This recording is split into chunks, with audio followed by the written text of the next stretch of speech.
आप आपको बताते चलें कि चांद पर ग्रहण लगने वाला है 9:26 9 बजकर मार्क पड़ेगा 56 मिनट पर ये चंद्र ग्रहण लगेगा।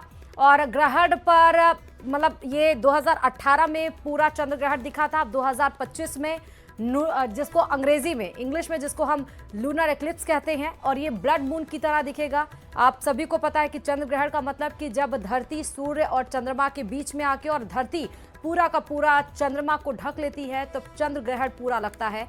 और 122 सालों के बाद इस तरह से दुर्लभ संयोग ये बन रहा है। और ज्यादा और जानकारी के साथ, क्योंकि अब चंद्र ग्रहण की शुरुआत हो चुकी है। 9 घंटे पहले सूतक लग गया था 12:57 से, और अब चंद्र ग्रहण 9:56 पर जब हम आपसे बात कर रहे हैं चंद्र ग्रहण शुरू हो चुका है। और मध्य रात्रि यानी 1:56 पर चंद्र ग्रहण समाप्त होगा। ज्यादा और जानकारी और क्या करें क्या ना करें, किन जिसमें चंद्र दोष है उन्हें क्या करना चाहिए, ब्लड जो हम कह रहे हैं ब्लड मून उसको किस तरह से देखा जाए, कब ये दिखेगा, आपके शहर में कब दिखेगा, तमाम सवाल हैं आपके जहन में, हमारे जहन में। और उन्हीं सवालों का जवाब हमारे साथ ज्योतिषाचार्य जुड़ने जा रही हैं, डॉक्टर नितिशा मल्होत्रा जी, वो हमें देंगे। और साथ ही हमारे साथ संवाददाता हितेंद्र भी जुड़े हुए हैं। तो सबसे पहले मैं नितिशा जी के पास जरूर आऊंगी। बहुत स्वागत है नितिशा जी आपका। लेकिन सबसे पहले मैं हितेंद्र की तरफ रुख कर लेती हूँ। हितेंद्र, देखिए चंद्र ग्रहण जब हम बात कर रहे हैं, हितेंद्र मेरी आवाज आपको मिल रही है? जब हम चंद्र ग्रहण की बात कर रहे हैं तो 9:56 का वो समय था जब चंद्र ग्रहण लग चुका। मध्य रात्रि 1:26 पर चंद्र ग्रहण समाप्त होगा। चंद्र ग्रहण लगने के बाद आप कहां पर हैं और वहां पर क्या दृष्टि नजर आ रही है? चारों तरफ क्या सभी लोग अपने घरों में हैं, कोई सड़कों पर नहीं है? जी नहीं, ऐसा नहीं है। आप सड़कों पे यहाँ लोग देख सकते हैं। मैं यहाँ स्टैचू सर्कल पर खड़ा हूँ, जो सवाई राजा जय सिंह का स्टैचू यहाँ लगा हुआ है, और वो काफ़ी प्रोमिनेंट एक शहर का लैंडमार्क है। और मैं दिखाऊंगा, मैं कैमरामैन से कहूँगा कि वो एक बार दिखाएं कि किस तरह से जो है पार्शियल जो चंद्र ग्रहण है, जो उसका एक आंशिक हिस्सा जो है अब ग्रहण में आ चुका है, और धीरे धीरे जो है ये ग्रहण का जो हिस्सा है वो बढ़ता जाएगा, और 11 बजे के आसपास जो है ये ब्लड मून में तब्दील हो जाएगा।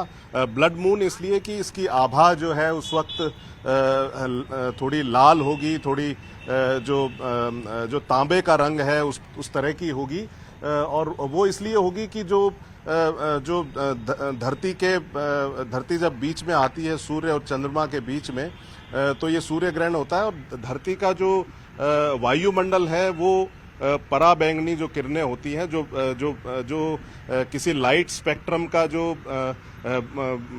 हिस्सा है ब्लू वाला, वो उसको सोख लेती है। उसके बाद जो रेड जो लालिमा लिए हुए जो लाइट्स हैं वो वहां तक पहुंचती हैं और उसको ब्लड मून का जो है रूप देती हैं। तो आप देख सकते हैं कि लोग यहाँ पर, मैं कहूंगा कैमरामैन से कि वो नीचे दिखाएं कि किस तरह से जो है रोजाना की तरह ही ये शहर जो है आज संडे का दिन था, तो रोजाना की तरह जो लोग आज भी जो है सड़कों पर आपको दिखाई दे रहे होंगे। काफी लोग जो है यहाँ पर जो है गाड़ियों से आ जा रहे हैं, और मौसम बारिश का भी है। आज भी बारिश हुई है, और आसमान में बादल भी है, और चांद जो है कभी बादलों के बीच आ रहा है, छिप रहा है। तो ये आंख मिचौनी भी जो चांद और जो बादलों की है वो भी चल रही है।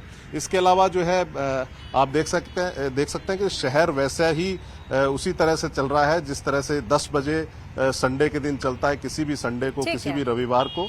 तो आज भी वैसा ही नजारा आपको यहाँ हम दर्शकों तक पहुंचा रहे हैं। हितेंद्र, इसलिए आपका शुक्रिया क्योंकि आपके जरिए, आपके कैमरामैन के जरिए, आपके साथी के जरिए हम चंद्रमा को यहाँ बैठे, स्टूडियो में बैठे और देश के कोने कोने बैठे लोग देख पा रहे हैं कि जयपुर में चंद्रमा किस तरह से दिख रहा है। आप देखिए कि थोड़ा सा, जिसको हम हाफ मून तो नहीं कहेंगे, लेकिन हाँ चंद्र का थोड़ा सा जो भाग है वो ग्रहण की चपेट में आ चुका है। नितिशा जी, अगर आपको टीवी स्क्रीन आपने ऑन किया हो तो आपको दिखाई पड़ रहा होगा।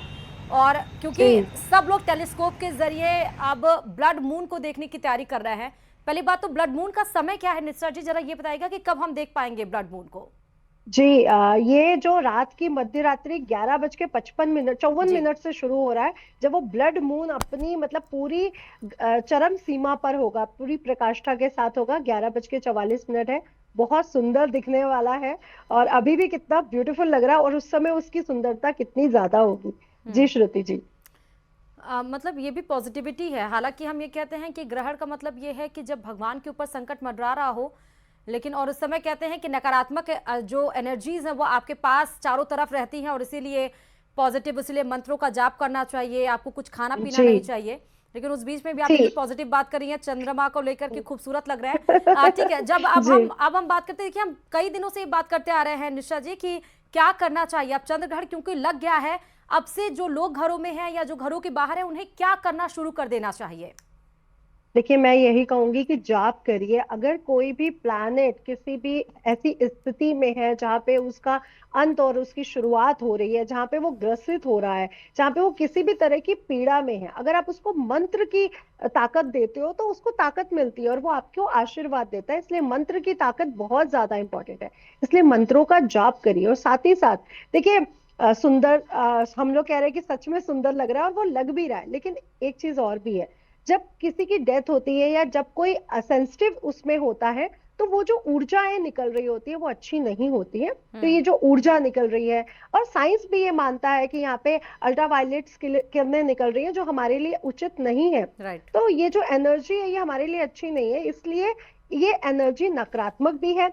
ऊपर दूसरी तरफ आप साधु संतों से जाके पूछो तो वो कहेंगे अरे ये टाइम तो हमारी साधना को प्रकाष्ठा तक पहुंचाने का है, हमारे मंत्र सिद्ध करने का है, सिद्धियां प्राप्त करने का। वहीं दूसरी तरफ ये गर्भवती महिलाओं के लिए बिल्कुल भी अच्छा समय नहीं है।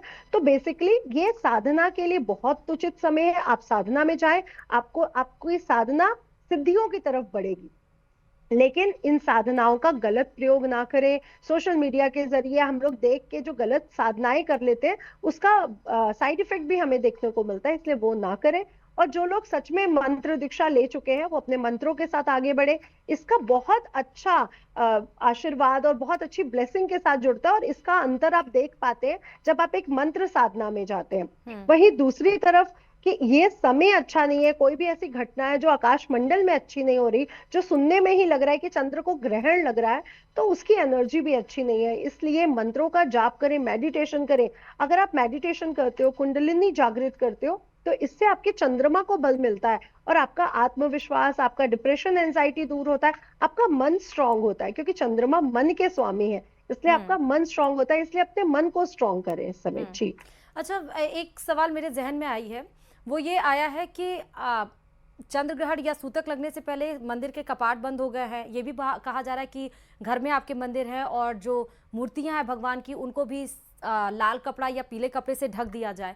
तो इस बीच में जो मंत्र का जाप करें, तो क्या हम कैसे, हम अंतर्मन में ही वो जाप करें या हम माला को पकड़ के उसकी काउंटिंग कर सकते हैं, जप कर सकते हैं, माला पकड़ सकते हैं क्या हम इस बीच? जी जी श्रुति जी, बहुत अच्छा क्वेश्चन है, और क्वेश्चन भी अच्छा है और आप जवाब भी दे रही हैं कि क्या मूर्तियों को, देखिए हमारे शास्त्रों में लिखा है कि मूर्ति में वो देवता का वास होता है। जी। और कोई भी जब घटना घटित हो रही है जो नकारात्मक है और सिद्धियां प्राप्ति का भी समय है, तो वो अपनी सिद्धियों को भी बढ़ा रहे होते हैं। देखिए हर देवता, हर मनुष्य जो भी सिद्धियों के बारे में जानता है वो उस समय अपनी सिद्धियों को बढ़ाएगा।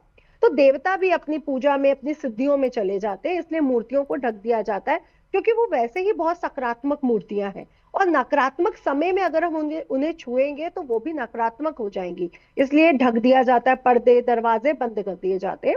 अब रही हमारी बात कि हम कैसे सिद्धि प्राप्त करें, तो हमारे पास अगर हमें गुरु मंत्र मिला है या हम कोई सिद्धि प्राप्त कर रहे हैं तो हमारे पास मालाएं होती हैं। अदरवाइज आपके पास कोई माला नहीं होती है, क्योंकि जो लोग राम राम कर रहे हैं, राधे राधे कर रहे हैं, या कोई मंत्र ऐसे ही पढ़ रहे हैं, उनके पास कोई बेसिकली माला नहीं होती है। रुद्राक्ष की माला कई बार लोगों के पास होती है। जो भी माला आपके पास है उससे आप मंत्र जाप कर सकते हैं। वैसे ये पूरा समय कोई काउंटिंग का नहीं रह गया कि आप माला को गिने, आप जितना कर सकते हैं उतना अच्छा है। ये 3.5 घंटा, तो आप इस समय पूरे समय अगर मंत्र जाप करते रहे, हवन करें, तो वैसे ही बहुत अच्छा है। इसलिए आप पूरा टाइम करें। माला है तो अच्छी बात है, और कहीं पे आसन बिछा ले, फर्श पे, सोफे पर। जो बुजुर्ग लोग हैं वो कुर्सी पर बैठ जाएं, जो बच्चे हैं वो लोग राम राम कर सकते हैं। तो जो भी मंत्र आप पढ़ोगे, इसका सच में आप 6 मंथ में इसका अंतर देखोगे कि मैंने चंद्र ग्रहण के समय कोई भी मंत्र का जाप किया, मेरी लाइफ में चेंजेस दिख रहे हैं मुझे। तो वो चेंजेस हमें देखने को मिलते हैं, क्योंकि जो चंद्र ग्रहण का साइड इफेक्ट है वो भी लोगों पर 3 महीने देखने को मिलेगा।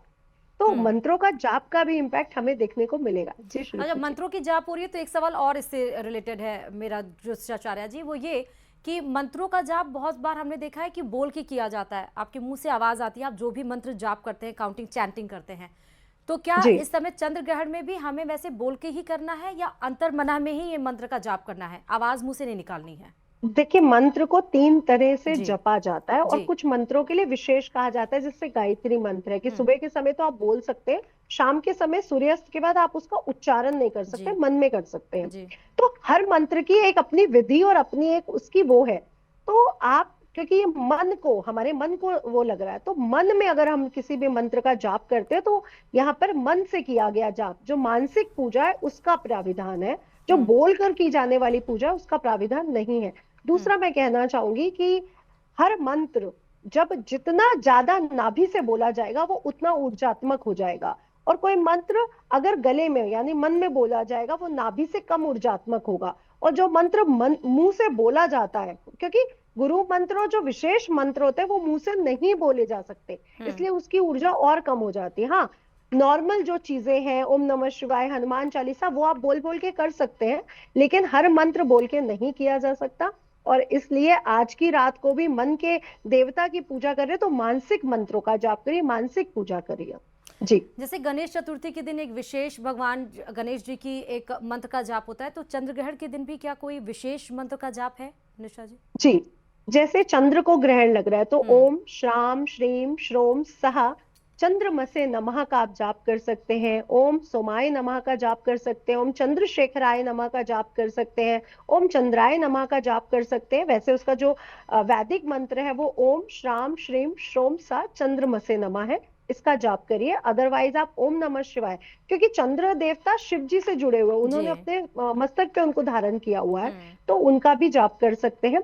और साथ ही साथ अगर आज के दिन आप गजेंद्र मोक्ष पढ़ते हैं, विष्णु सहस्त्र नाम पढ़ते हैं, क्योंकि कहीं ना कहीं विष्णु जी कृष्ण जी भी चंद्र देवता से जुड़े हुए हैं, इसलिए उनके जाप से भी आपको अच्छे रिजल्ट मिलते हैं। और गजेंद्र मोक्ष क्या है? गजेंद्र मोक्ष है कि हाथी का मुख जो मगरमच्छ है उसके मुंह में फंस जाता है, तो वो गजेंद्र मोक्ष का पाठ करता है और विष्णु जी उसको छुड़वा देते हैं। तो जब भी आप किसी ऐसी परिस्थिति में घुस पड़ गए हो जी। जहां पे मृत्यु भी है और आप बच भी सकते हो, क्योंकि चंद्रमा को ग्रसित किया गया है, तो गजेंद्र मोक्ष का पाठ इस समय बहुत ज्यादा वो हो जाता है। जो लोग जेल यात्रा है या कोई कोर्ट केस चल रहा है या उनको लग रहा है हमें जेल तो नहीं हो जाएगी, या बहुत ज्यादा डिप्रेशन एंजाइटी से जूझ रहे हैं कि मेरे पास इतना इनकम टैक्स आ जाएगा या पैसे की कोई रेड पड़ जाएगी, उनके लिए इस समय गजेंद्र मोक्ष का पाठ बहुत शुभ रहने वाला है। और जिनका हेल्थ प्रॉब्लम है वो अगर महामृत्युंजय करते हैं तो उनके लिए बहुत अच्छा रहेगा कि इस समय आप महामृत्युंजय का जाप करें। जी जी। अच्छा, जाप करना है, एक तो मौन व्रत भी रहना है क्या इसमें? एक जाप आपने नहीं बताया कि जी नहीं, जी। आप मन में पूजा करिए, मौन व्रत रखने की जरूरत नहीं है, मन में पूजा कर सकते हैं। व्रत कहा जाता है वो भी इसलिए क्योंकि ग्रहण के समय कुछ खाना नहीं चाहिए, हमारी फिजिकल बॉडी, हमारा इम्यून सिस्टम स्ट्रांग नहीं है, इसलिए वो पचा नहीं पाएगा उस भोजन को, तो खाना नहीं चाहिए, ये साइंस कहता है। और विज्ञान, हमारा ज्योतिष विज्ञान क्या कहता है कि इस समय जो ऊर्जा है वो बहुत नकारात्मक है, तो इस समय अगर आप खाओगे तो आप बीमार पड़ जाओगे, इसलिए नहीं खाना चाहिए। तो चाहे विज्ञान बात कह रहा हो या ज्योतिष